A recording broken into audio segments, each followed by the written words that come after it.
Subterror Guru, Exos. There's so many rogue decks fought back for this event.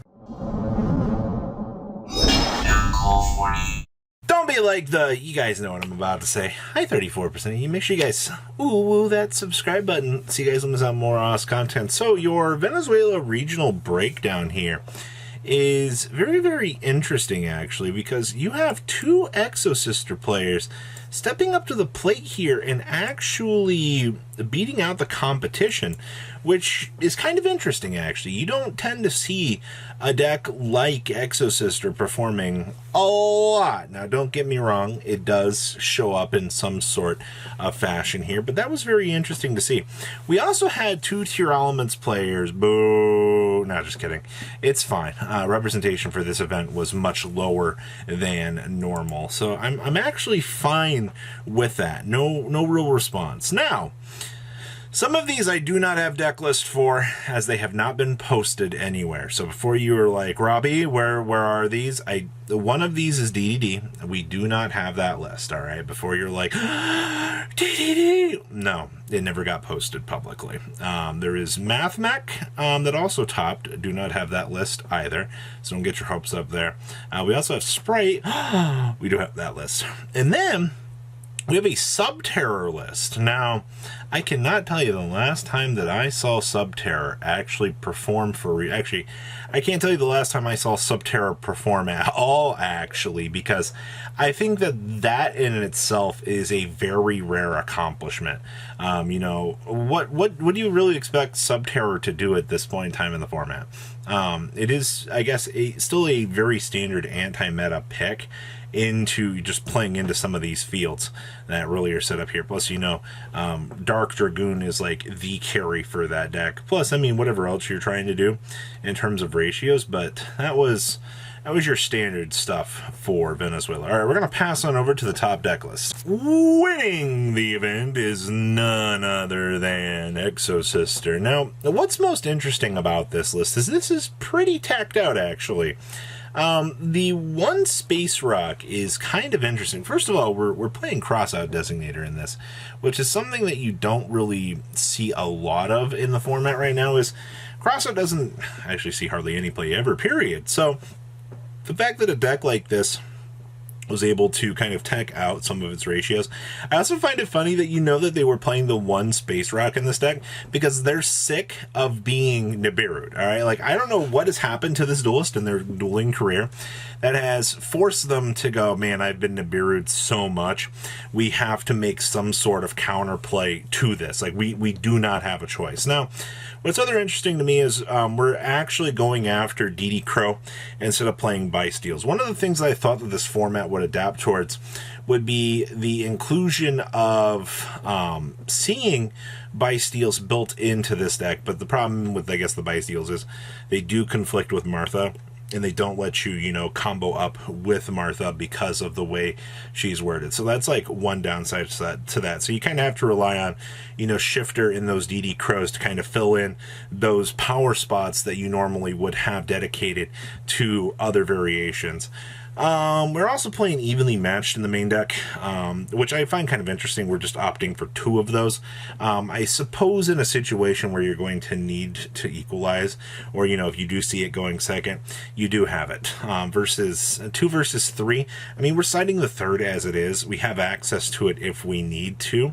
I just find these ratios a little bit interesting at the end of the day here. So, not too bad for a first place finish, but it's about what you would expect at the end of the day here for Exosister. Next up here is Spright. Okay, so this is one of the most standard Spright lists that I've had the chance to see out here. I see that we are playing Droll and Lockbird and friends. Very, actually, Droll's been up in the air if it's seeing play or not this format, which is not a bad thing. I mean, the card is still very, very good. See that we're playing the Gamma Burst in the side deck. I have not seen a lot of Gamma Burst at all. It's still a very cheesy OTK machine. It can still steal games for you. That actually works out at the end of the day. And I also see that we are playing the Trap for Spright as well. That's kind of interesting. The fact that you could actually see and resolve that card can put you in such a huge lead. It's actually kind of ridiculous at the end of the day.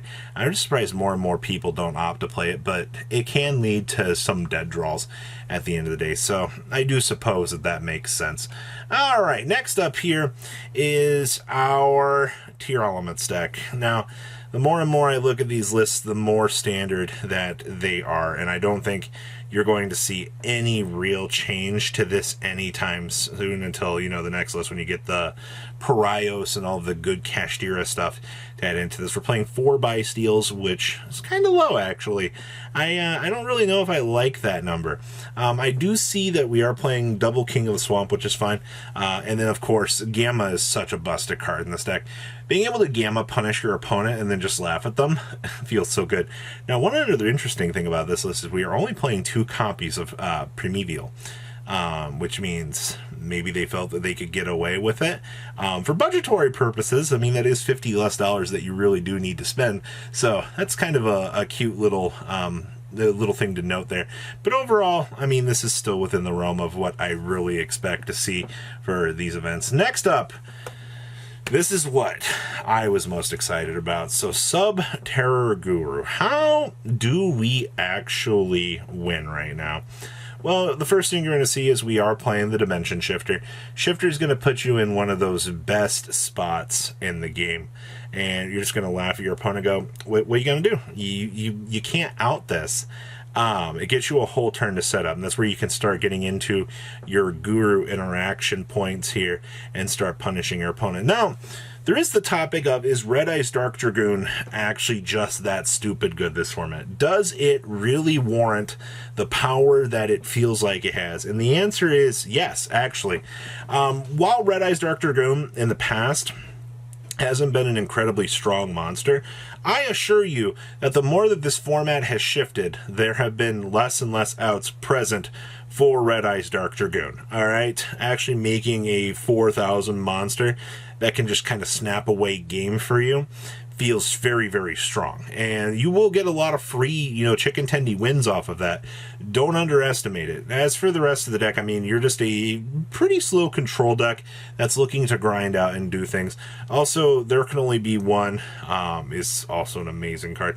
I also see here that we're only playing 1 Crackdown and 1 Solemn Strike, which feels a little bit weird. Only dedicating 2 Solemn Judgments to the main deck as well kind of feels weird. I see we're also main decking the Feather Duster, which I think a few people might argue on that.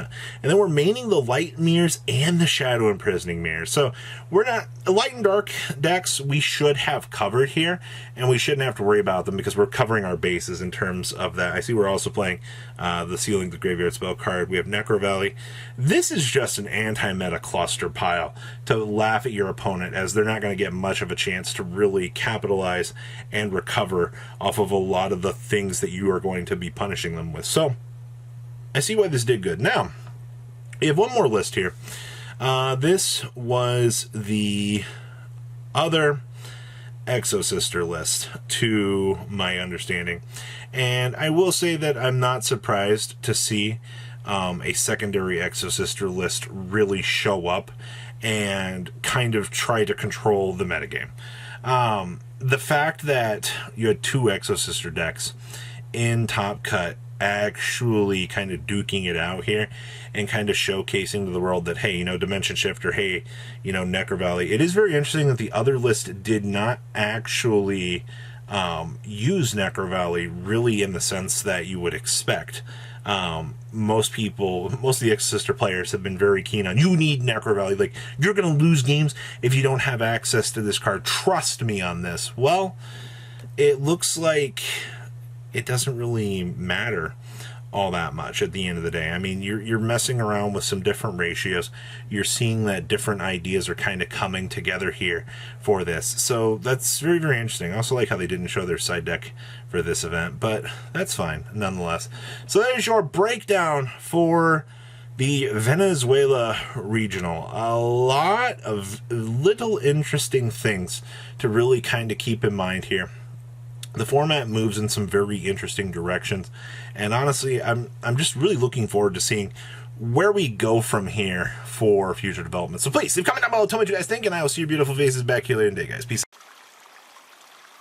patrons. Thank you.